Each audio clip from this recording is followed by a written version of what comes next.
What's happening, man? How are you? Doing great, yo. You got some new glasses, I see. I do. Those are a little bit different than the last time I saw you. Yeah, man. You have different pair of glasses, or do you, like, depending on your I wear mood? contacts on stage, and then, just when I don't feel like dealing with them, put the glasses on. Yeah, yeah. Man, he's got some style, doesn't he? Ed Kowalczyk, doesn't he? Well, I just rolled out tour bus. We drove 550 miles just now. I didn't drive. But. Yeah. Does that get, man, come on, you've been doing this a long time, right? Does it get tiring after a while just being on these tour buses? I mean, yeah, it does. But the shows definitely keep you hype. You know what I mean? It's like if didn't have that, it'd be just sheer brutality. Don't you just have aches and pains from sleeping in those beds? Can't be. Do you sleep on the bus then when you guys drive? Just now we did because it was overnight. Yeah, actually this bus used to be the Undertaker's. Oh yeah, yeah, from the wrestling guy. Yeah. There's a humongous bed in the back. So there's probably like a big indentation on the bed. Yeah. Are they comfortable sleeping in those beds? Yeah, they are. It depends. I mean, you get bad roads and stuff. Bounce around, but get a good road. It's actually kind of good sleep. Yeah, nice soothing because you get a little bit of motion. There you go. Ed's going to be before we start talking to him. Let me plug his show. It's the I Alone acoustic tour tonight. 8 p.m. at the Kent Stage. That's 175 East Main Street in Kent. For tickets, go to thekentstage.com. And you have a new solo album which came out recently, right? Just a few weeks ago here. It's been out in Europe and Australia a little while, but called The Flood and the Mercy. Just came out here, I think 2 weeks ago. Do you go out and tour in Europe and Australia and stuff? You do? Yeah, we were in Europe all of September for about 5 weeks with this acoustic lineup, just me and my bass player.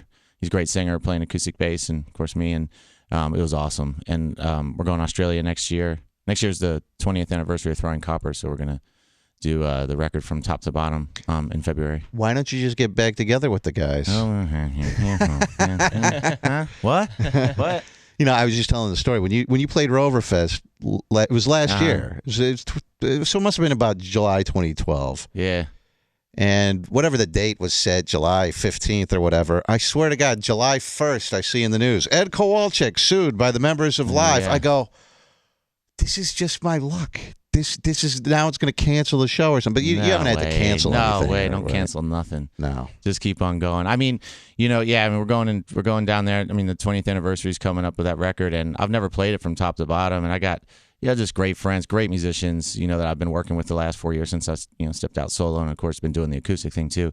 But yeah, the full band thing's great. I mean, you saw same guys that we did Roverfest. Right. Yeah. So you're gonna do the whole album from start to finish for the 20th anniversary of the album. When you look back 20 years ago, God, I must be getting old, man. Jeez, I'm 38. I know. I can't believe it's been 20. It's crazy. That's God. Time flies. I got 4 kids now. Yeah. I mean, I wrote Lightning Crashes. I didn't have any kids, and I got 4. Jeez. So you're married. You've been married for how long? 17 years. 17 years. In fact, when you were here for Roverfest, you had to spend your birthday away from your wife. Yeah. That's on the road. A lot of sacrifices. Yeah. But is it worth it? Oh, absolutely. I mean, it's just so much joy just being around the fans, and ever since I stepped out as a solo artist and stuff, it's like the fans just gave me a big fat hug. I mean, it's been great. I mean, just from every version of the lineup, whatever, they're just loving it. So yeah, I mean, and I don't go out for like really long periods anymore. I don't do that whole like 9-week deal anymore. Yeah. I'll go out. The longest I was away actually recently was that European tour. It was like 5 weeks. So I try to keep it to less than a week or so. So I actually end up spending a good amount of time at home. It just sort of it all comes at once, Is that tough though? I mean, you've been married 17 years. You know this woman inside and out, literally.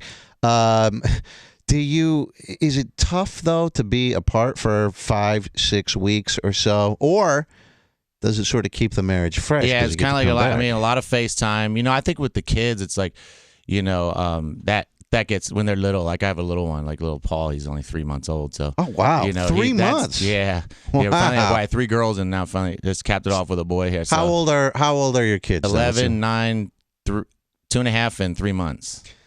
Now, I'm not married myself, so I can only speculate what it's like. Your wife is at home right this very moment with a 3-month-old. Yeah. She must. Does she want to throttle you because you're not there providing help? No, she's super mama. I mean, she's and you live near her family and stuff. So I mean, it's all just like a, it's a good thing. I mean, no, I'm blessed that way. I go on the road, and I know that I got a wife and mama that really, is all about those kids, and they're real super. Where are you living these days? Because you're from Pennsylvania, yeah. right? But you don't live there now. No, anymore. I was in Southern California for about 14 years, and I just moved back east. I'm in Connecticut now. Yeah, near New York City. Why'd you do that? Just to be near her parents for help with all these kids and stuff? Yeah, just a lot. Just the more kids came, it was just getting harder to. It's such a far trip, to go with all the kids back east. So, and I just, I was ready for a change. I love the energy of the East Coast and New York, and ultimately, I'm an East Coaster. So, it was just time to change it up.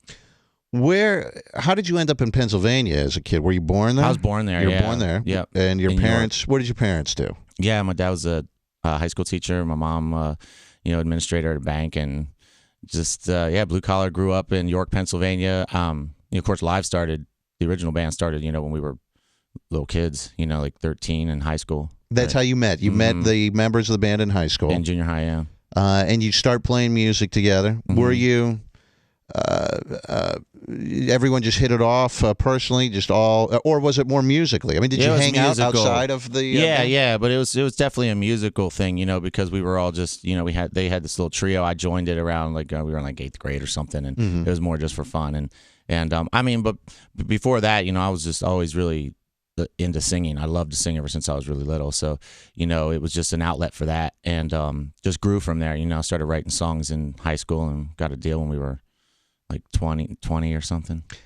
How did you get a record deal at the age of 20 in York, Pennsylvania? I mean, you must have been selling some albums, your own albums or whatever. We didn't really play in York. We had to, we showcased in CBGB's up in New York. Yeah, we went probably about once a month and played the showcase nights. And see, I never went there. I always thought that was more of like a punk place, but it was. But there was pretty eclectic though. I mean, Hilly, the owner, God rest his soul, he was amazing. I mean, he really supported us. I mean, he paid us when he didn't have to, and didn't pay anybody else, and, so we could get tires in the van or whatever. But it was it was a really eclectic lineup. Mostly it was harder stuff than what we were doing, but at the time. But yeah, we would just invite record company people out and go out and schlep out there and do it, and drive back that night. And for about a year and a half we did that, and eventually, after just about everybody said no, we got a record deal with Radioactive Records. It was a subsidiary of MCA at the time. Now, was Throwing Copper, was that the first record that you guys Second. put? That was the second. Yeah. What was the first one called? First one's called Mental Jewelry. That's 92. Right. That's right. And now, what songs what were there? There were hits on that, right? Yeah, a song called Operation Spirit and a song called Pain Lies on the Riverside. That's right. Thank yes. And then so that album did pretty well. I mean, it did okay for a first record. Sure. I mean, you did well, and then that second one thing blew up. Yeah, no, the first one I was super happy with. I think it sold like gold or almost gold, and we were like flipping out. And then it just kind of went. They say how you spend your whole life to the point of your first record making that one, and then you have to make another one in a year. Right. And so it was a real blank slate, and I remember just kind of going into it with just the guitars turned up and just it just really just sort of happened. And we started out in clubs on that tour. I mean, in 1994, and played the last show in the Spectrum in Philadelphia. So it was like a whirlwind. Wow, that's. Did you know when you recorded that album that it was going to be that big? I mean, did you know it was going to do better than the first one? Well, I had I think when you do a band and you make records and you're creating, I think you have to be crazy enough to think it's gonna go, or else you won't even try. So there's a part of me that expected it but didn't. You know what I mean? You can never prepare for that kind of success, though. You hope that you're good enough to keep going and doing it. But yeah, it was amazing. 20 years ago, the things came out 20 friggin' years ago. It. Yeah, man, I remember actually. So I must have been 18. Here's an embarrassing story. I can remember actually being in that. I remember being in. I was probably 19 or 20 because my parents had moved out. They built a new house, and they let me stay in their house and rent it from them. It was the first time that I lived on my own. Mm-hmm. I remember being in the master bedroom with this, it was CDs. That's how you used to listen to music. I remember being in the master bedroom, house. I have a whole 2-story house to myself. I live on my own now. And this song, I don't remember even what song it was. I remember it was Throwing Copper, cranked up, and me like singing into a hairbrush into the mirror, and like jumping on the bed and like doing rock star moves and stuff, you know. Oh my God, 20 years ago. Holy moly. Crazy. Wow. And then, so you've been married for 17 years, you said. So that you were pretty. Did you know your wife prior to that? Yeah, we met right, kind of 93, I guess. So we were before together. So the first album would come out, but you hadn't like gone huge yet. Right. Yeah. So we were together 3 or 4 years before. That's a long time. So you've been with her almost 20 years total. Yep. I mean, she's almighty. Does that 4 little ones? Does it? Well, not so little. 11. Why did you wait so long to have the kids? I mean, you waited a while. I mean, you knew her 10 years before you had kids. Yeah, just waiting and saying, okay, well, let's get to a place where it's not so crazy touring and stuff. And then it was one of those things. That was funny. I was reading Anthony Kiedis said something because he waited really long. He just had his first kid recently, and he the same thing I did was like I was 31 and I went, why did I wait for this? Why did I wait this long? Yeah. This is so awesome. But I think all guys are kind of like the waiters, you know what I mean? Like wait, let's hold on a second. Let's do this first, or this, and then you do it, and it's like, oh man, this is incredible. I love kids, but I'm 38 and I have no kids because I think the only way that I'll have kids, and I love kids, but they're a lot of work. Mm-hmm. I think the only way that I don't know is if I'm the kind of person who would plan out having a child with someone like, hey, we should have kids. Yeah. I think if a girl said, God forbid, knock on wood, hey, I'm knocked up, as long as it wasn't a crazy nutcase girl that's a one-night stand or something, because that would be the worst, then I would embrace it. But just actually jumping off that cliff, so to speak, like you were saying, guys don't want to. Guys don't want to do that. I resist it for sure. And I wanted to get to a place too where touring wise, I could spend more time at home and stuff. And so I mean, 11 years ago, the first one was born, and we just had a little baby boy, which was a trip because we had 3 girls. I was pretty sure we didn't even have clothes for him. I was like, we're gonna have another girl. So we had this kid. I'm like, oh, we should probably go to the store and get him some clothes. Well, aren't you kind of happy that you have a boy? I mean, just because you're a guy, you get to bond more. It's amazing. You know stuff that boys are into. So girls are into these princess outfits and all this kind of nonsense. Like, you're like, whatever. But at least you can teach the kid how to play guitar and stuff like that when he's older. You know it. Ed Kowalczyk's going to be at the Kent stage tonight at 8 p.m., the I Alone acoustic tour. So you do songs from live. Oh, yeah. You do songs from your solo stuff. And you do, I mean, all of live's hits. Yeah, I do all the hits of my working live and, songs that people want to hear and sing with, and then I try to get to a little bit of something from everything I've done as a solo artist. I have 3 releases now, 2 albums and an EP. So I play for about an hour and 45 minutes and try to get all of those, get everywhere. How have you? We talked about Throwing Copper coming out 20 years ago.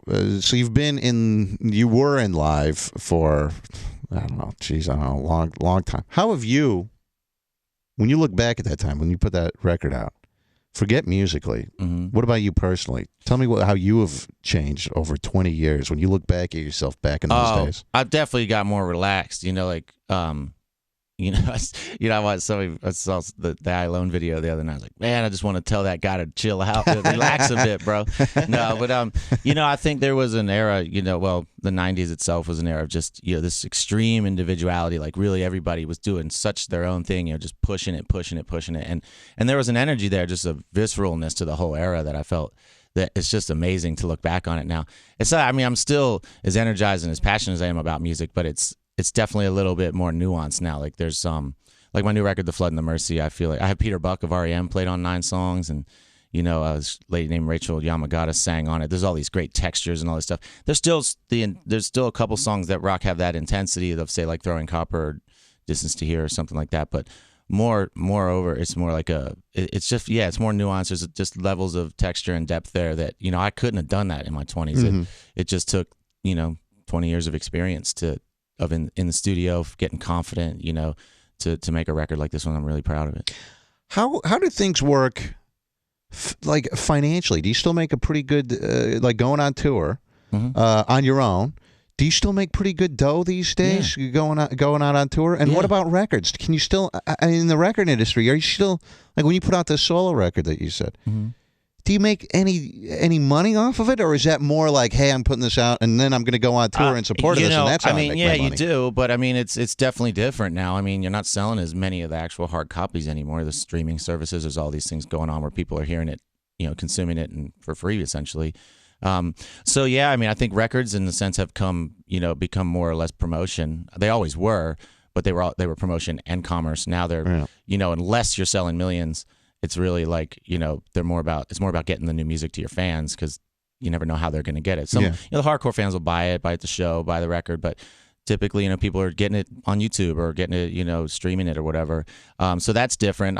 Publishing, it all had, you still have, of course, radio royalties. Thank God, the songs I wrote in the 90s are still being played a lot, and that kind of thing. I've always wondered about that, because radio, I've worked in radio for I don't know, almost 20 years now.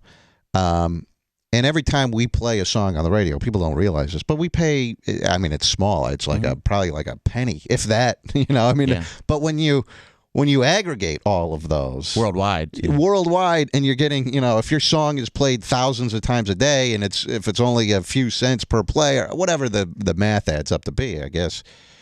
So that's still a pretty significant. You still get a pretty good check every month or every kids are eating or whatever. Kids are eating. They got clothes. So I always wondered how, because they changed. The people who wrote songs prior to a certain year, like all these oldies stations, it's different. They changed something to do with copyright law, and I don't know what the cutoff is, but like the way that you get paid for your publishing rights and whatnot, guys who wrote stuff in the 50s and 60s, they don't get that same, so like our oldies station doesn't pay that same royalty rate to people, so they kind of got screwed over. They did to some extent. Yeah. I mean, it all comes together in the end. The touring, the different streams and stuff, and I've been blessed, man, with a really long career, and it's. And and it's worldwide, like I mentioned, with the royalties and stuff, and it's also the touring, just being able to go to Europe and Australia and New Zealand and South Africa and parts of Asia, and of course, where's the best place to go besides here to put on a show? I just came from Europe, and it was the tour of my life. I mean, it was so wonderful. The fans, it sold out everywhere. The fans were just really ready for this approach, and Scandinavia was great. Holland and Belgium were really strong for me, but went to Dublin for the first time. I loved Ireland. It was just, I couldn't even hear myself sing. They were singing so loud, So it was great, man. And we're, like I said, I go to Australia every couple of years or so. So that's a great place to play. Exceptional live music lovers and fans down there. Yeah. Do you does your wife work at all, or does she just stay at home with the kids? She's plenty busy with the 4. What do you want these kids to get into? They're still young, but what do you want? You want them to get into music, or what? I'm all about whatever that makes them happy. Whatever, find your passion and do it. They show any interest? Yeah, they do. My 11-year-old's big into acting. She's had a couple lead roles in the community theater already and stuff. So she's a little beyond her years there. I think she's really incredible. My 9-year-old's, she loves pop music. She's gonna be a pastry chef, though. I think she's addicted to sweets. We got to pick. And then the 3-year-old and Paul, too young to say, but they all love my music, and they come to see my shows whenever I'm on the East Coast or around home. So yeah, do they make you let them meet people? For instance, like you said that the 9-year-old's into pop music. Yeah. Do they use your connections to get backstage at concerts? We got back. We went to Taylor Swift about a year and a half ago, and I was so damn tired because we were down in the pit and right up front. They wanted to be real close, so we were down in the pit, and I was just holding kids on my shoulders for 3.5 hours. And I actually liked the show. I thought it was pretty cool. My buddies Need to Breathe played first, and they did this like acoustic thing. So I was like, oh, okay, I get to rock a little bit. And then no, it was great. But they asked for like my 11-year-old's like, can you get me to the New York premiere of Hunger Games? I'm like, oh, I can try. What do you think of the state of just music in general these days? Like, well, what about rock music? I hear things off and on, and I think it's the same as it always was. You get the guys that break through and are doing something that they really, you can tell they really go against the grain and believe in themselves, and they're just you know, it's always like that. It's always the guys that you know, really go for it that stand out to me. Like, you know, like I love this band called National because they just are doing their own thing. It's like you listen to the records and you kind of have to come to them. They're not gonna they're not trying to necessarily get on the radio, though they do, you know. And I appreciate that kind of. I still appreciate that kind of band. If you could join, besides National, because you just name dropped them, if you could join one band right now, who would you join? Join one band right now. I'd go on the road with Bruce Springsteen. Some backgrounds. I'm doing a Bruce Springsteen cover right now. Got to meet him a couple years ago, and so I'm getting back into my Boss records now. Is that who you liked when you were growing up? I did like him a lot. Yeah. Well, being from Pennsylvania, you know, that was the Jersey, PA, you know, East Coast connection there, and yeah. So I don't know. I just love doing what I'm doing. I guess my band.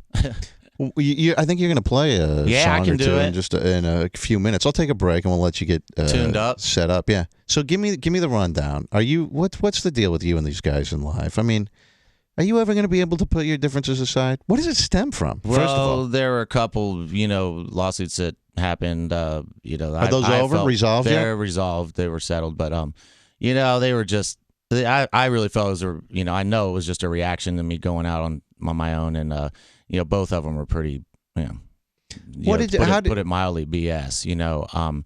But you know, it's over. There's been a little back and forth as to maybe celebrating, you know, the 20 original years. band. You got to do it. So you know, what did you guys split up, or did you guys take a break? No, we were going to take a break, and then they turned it into a breakup. You know, I didn't. You know, and you didn't see it coming. I did not see it coming. We had agreed to a 2-year break, and then before the engine cooled down on my car getting home from the last show, they were tossing all this crap at me. You know? Why do you think they wanted to get rid of you?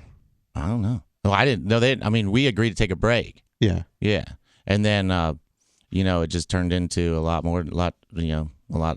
nastier than that. But they must be. I mean, you've known these guys since high school, since before high school. Mm-hmm.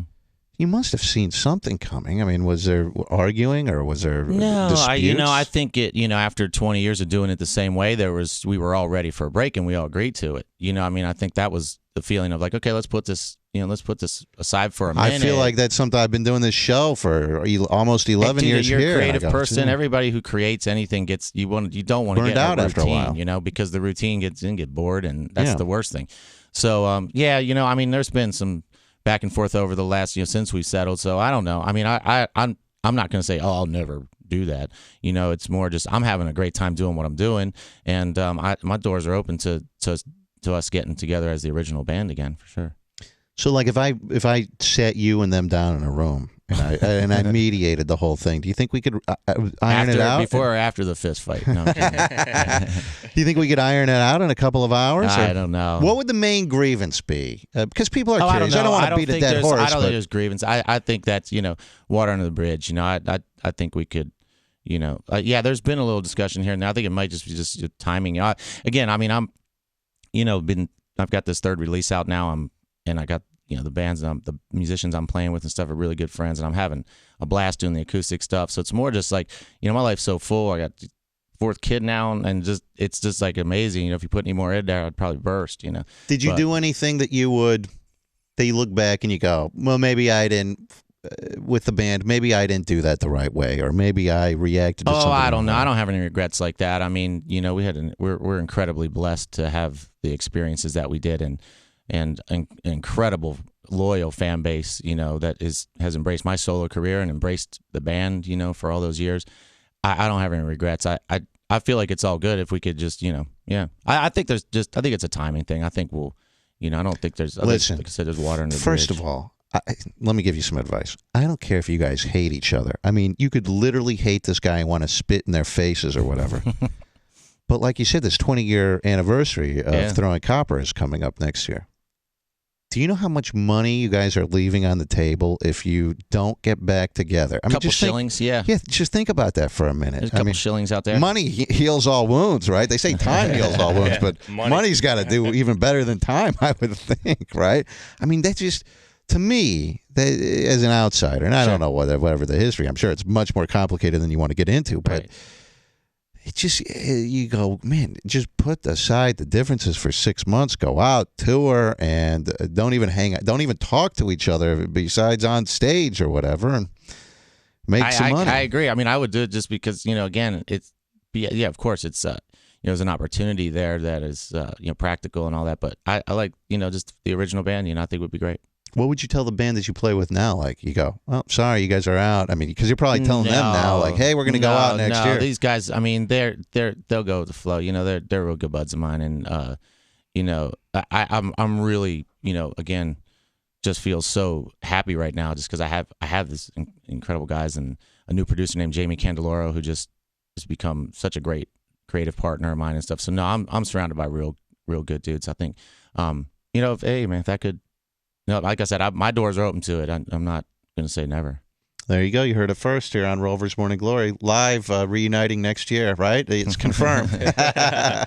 All right. I'm going to take a break, and Ed is going to be at the Kent Stage tonight at 8 p.m. It's the I Alone acoustic tour.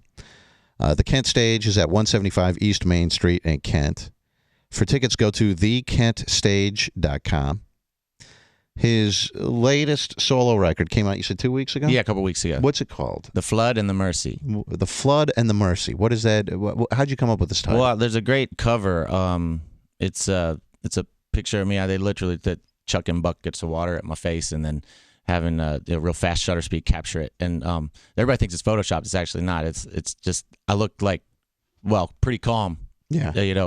Right before my contacts fell out and I cried. And so I was like, wow, this is really cool. I mean, I look really like at peace, although I'm being sort of deluged. And I kind of went off the cover to come up with, a title that really captured, I feel like, the peace that music gives me and always has given me in the midst of a lot of tumult and a lot of changes, stepping out as a solo artist and stuff like that, was, going into the unknown, that kind of thing, and which has been amazing. But every time you do something creatively, every time you conceptualize something or a show or whatever and you put it out there, you never know. And so it's just I felt like it captured something about my life and of course the music that's on the record. What kind of what are you going to sing for us? What songs are you going to I'm going to sing the first single from the album. It's a song called Seven. All right. I'm going to take a break. We'll let Ed get set up in here. He'll come back. He'll play that.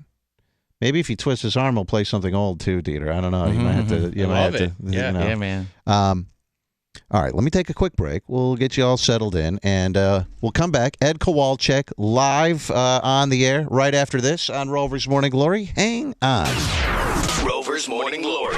And you do all the live hits. You do with these. You do new stuff. You do old stuff. Yep. Do a little bit of chit-chatting since it's an acoustic show. Sure. A little bit of storytelling and things. Little jumping eras, all the way back to what we're talking about, 20 years or more now, and then all the way to current stuff. And yeah, I definitely get to all the songs that people want to sing along with, and I want to play them too. I mean, so it's does it get old after a while? For instance, everyone, like you put out a solo record, but everyone knows stuff from 20 years ago. Do you ever go, hey, it's killing me? I embrace it, dude. I mean, I'm just blessed to have songs that people still want to hear. I mean, it's just amazing. And I, again, changing it up and going out acoustic too, reinvigorated it for me too, because it was so different. Mm-hmm.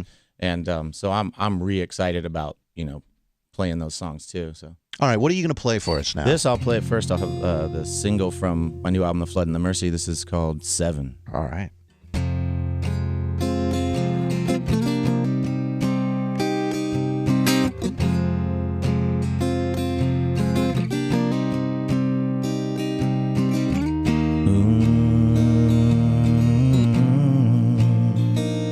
Seven gallows on 7 hills with 7 sons, 7 hangmen.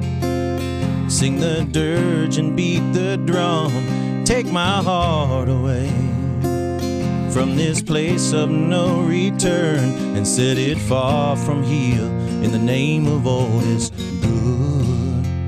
How could you leave me this way? It's cold outside. On my knees I pray. How could you leave me this way? The lights are low, fade into black again. How could you get me so high just to bring me down into this this valley again. How could you leave me this way? 7 maidens, 7 boats and 7 seas, black wild ocean, open up and swallow me. I can't find my way with only stars to be my guide. I surrender now, eviscerate my pride. How could you leave me this way? It's cold outside, on my knees I pray. How could you leave me this way? The lights are low, fade into black again. How could you get me so high, just to bring me down into this valley again? How could you leave me this way? Could you give me a sign today? How could you hide your sweet face? Am I crying here in vain? How could you leave me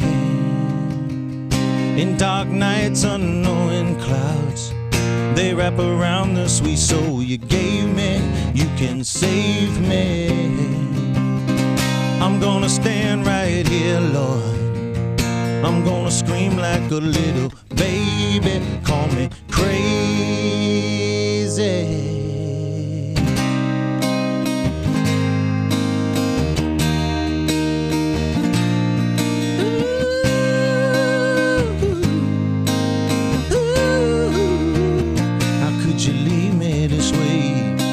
It's cold outside, on my knees I pray. How could you leave me this way? The lights are low, fade into black again. How could you get me so high, just to bring me down into this valley again? How could you leave me this way? Ooh, how could you leave me this way?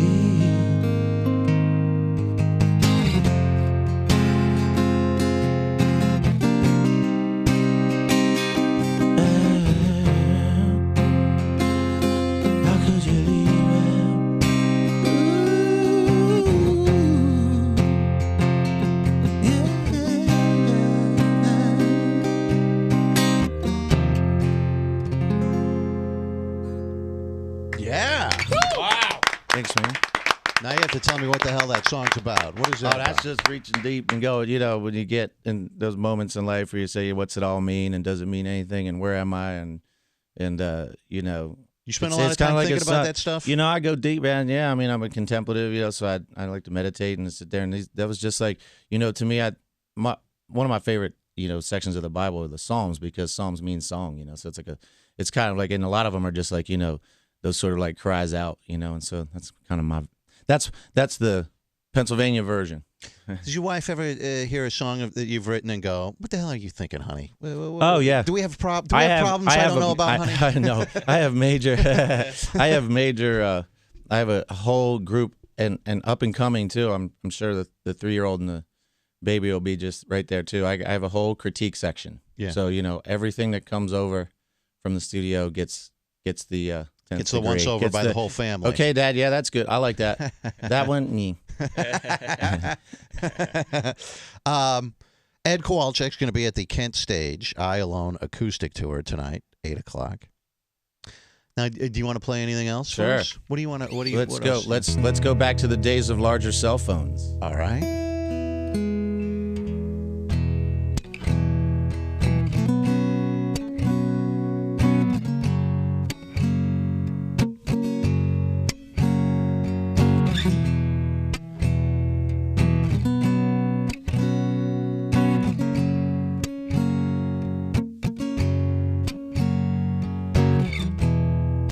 Lightning crashing on mother cries.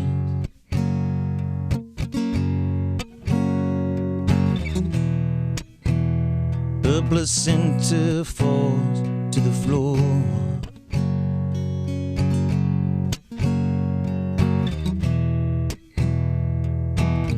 The angel opens her eyes. The confusion sets in before the doctor can even close the door.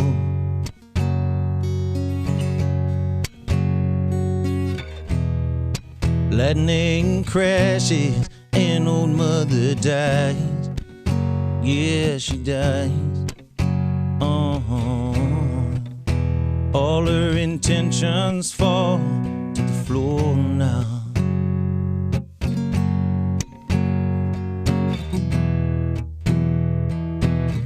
The angel closes her eyes.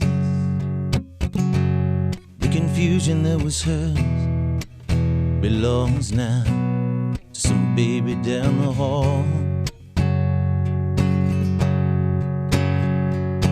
Oh, now I feel it coming back again, like a rolling thunder chasing the wind. Forces pulling from the center of the earth. Again, I can feel it. Lightning crashing under Mother Christ.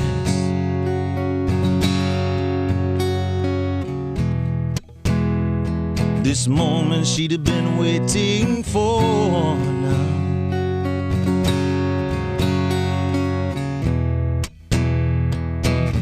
The angel opens her eyes, yeah, and a pale blue colored iris presents a circle, puts the glory out to hide. Hide away, Lord. Oh, now I feel it coming back again, like a rolling thunder chasing the wind. Voices pulling from the center of the earth. Again, I can feel it. Oh, my Lord, I can feel it. Hey, yeah. All right. Yeah. Yeah, yeah. Oh, no. Oh, why? Oh, why? Oh, why? Yeah. I can feel it coming back again, like a rolling thunder chasing the wind. Voices pulling from the center of the earth. Again, I can feel it. Oh, my Lord, I can feel it coming back, like a roll of thunder chasing the wind. Forces pulling from the center of the earth. Again, I can feel it. Yeah. Wow. He's still the man, isn't he? Thank you, sir. Yeah. Let me read you some text messages that I'm getting at. Okay. Jen sent me a text message. I'm going to be late to work just to listen to this. He's amazing. And then she says, I might cry, actually. Steve says, what a totally amazing way and a great way to start the weekend. Wine Skinner sent a text message. I have goosebumps. Ed is the man. And another person said, gave me goosebumps, takes me back 20 years. Great job, Ed. So look at all of the love coming to Thank you very Ed much. Kowalczyk. I'm feeling it. Do you ever look? You still sing very well. Sometimes I get guys in here that they had an album out 20 years ago. They can't sing anymore. Yeah. Do you ever get worried that you won't be able to do it your whole life? No. I try to take care of it. No smoking. And take the right vitamins and try not to beat up on it too much. But are you able to do the same stuff vocally you were able to do when you were younger, 20 years ago? I actually, in some ways, I think I'm doing more. I think Really? the range has expanded a little bit. I think a lot of that's just come with experience and just doing it so much. I just figured out kind of better ways to sing and carry it. And I think in some ways I've expanded my range. Not necessarily at 10 o'clock in the morning here in Cleveland, but maybe by the night. Where do you remember where you were when you wrote that song? Yeah, I was still living at home. I was sitting in my bedroom on the corner of the bed and grabbed an acoustic guitar. And this was at a time where we had put out Mental Jewelry and was really kind of a blank slate. I was like, okay, what do we do now? You know, we got to do a record.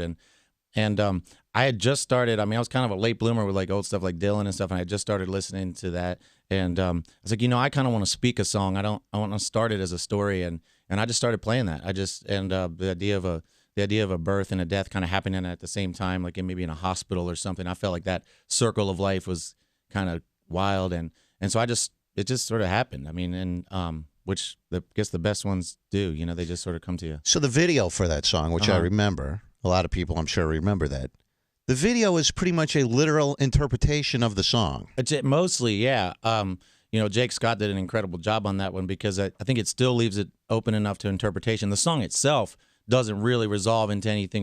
I mean, Oprah thought it was, you know, the baby died. I was like, no, the old lady died. The baby was born, you know. And so it's like, you know, it was cool because, and still to this day, there's a million interpretations. They're all different. You know, people say, oh, I took this from it or that. And that was really by design. You know, I didn't want it to have, you know, I don't know that life has that finality in that sense where you just sort of open up to the feeling dimension and make it what you want to. Well, that's great. Listen, go see Ed. He's doing the I Alone acoustic tour. So you'll hear, I mean, he's obviously going to play that tonight. Oh, yeah. You can see that in person.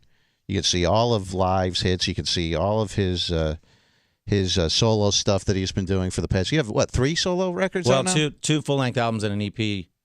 And go see that at the Kent Stage. For tickets, get that at thekentstage.com. His new album, The Flood and the Mercy, is in stores now. I'm not going to make you play it, but like when you do a faster song, like All Over You, do you have to reinterpret that to do that acoustically? No, I just bang on it like I wrote it. You know, just bang it with an acoustic guitar, and I mean I do a little something different in the bridge and stuff like that because you know you can only get so big. But I find that with my songs, you know, sometimes when I go down to the lower dynamic, they almost get more intense than even the rock version, and that's what I think a lot of the fans are saying. If they don't know what to expect when they come to see me acoustically, it's like, oh, is it going to be just like pretty versions of these big songs like I Alone that are real rockin'? And it's not, because I try to keep the emotional intensity and the performance really high. So you need to grow that tail back that you used to have and swing that around in this acoustic. What? I might do that. Go see Ed Kowalczyk tonight at the Kent Stage, thekentstage.com for tickets. Ed, I appreciate you coming in, my man. It was good seeing you again. Pleasure, as always. And he played Roverfest last year. It was great. I hope you had a good time. We had a good time. It was awesome.